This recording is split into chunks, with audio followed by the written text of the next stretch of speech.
Doctor Mizanur Rahman Azhari, আপনি আমার খুব প্রিয় একজন শিক্ষক। আপনাকে আমি অনেক সম্মান করি, আপনার কাছ থেকে অনেক কিছু শিখি। কিন্তু আমার প্রিয় শিক্ষক যদি কোনো ভুল করে তাহলে তো সেটা সংশোধন করতে হবে।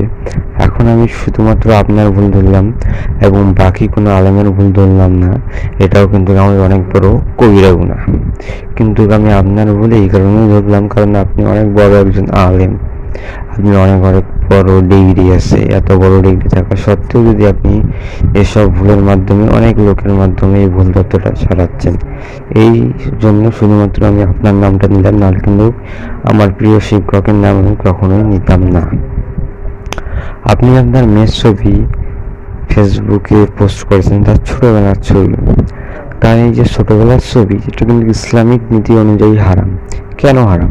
হযরত মুহাম্মদ সাল্লাল্লাহু আলাইহি ওয়াসাল্লাম, খলিফারা, সহিহ বুখারী হাদিস সংকলনকারীরা, তারা কি এভাবে তাদের মেয়েদেরকে লালন পালন করেছে?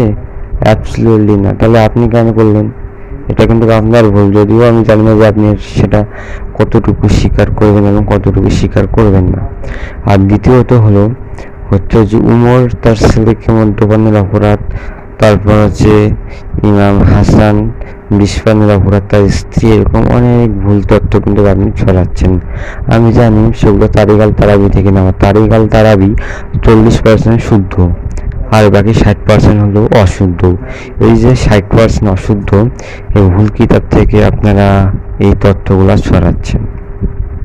এই কাজগুলো কেন করেন? আপনি তো বাংলাদেশ জামাত ইসলামের একজন লোক। আমার তো মনে হয় তাদের সঙ্গে থেকে থেকে আপনারও ইসলামিক বড় বড় ডিগ্রি নেওয়া এবং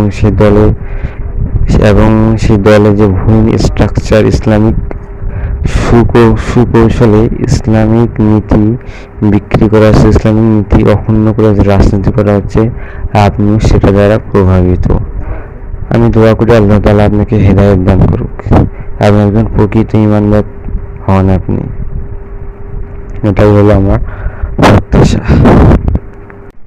এছাড়াও আরও একটি প্রমাণ যে আপনার ঈমানে একটু সমস্যা আছে, সেটা হচ্ছে আপনি 1100 কতজন হাফেজের একটা সম্মেলনে কিছুদিন আগে গিয়েছিলেন।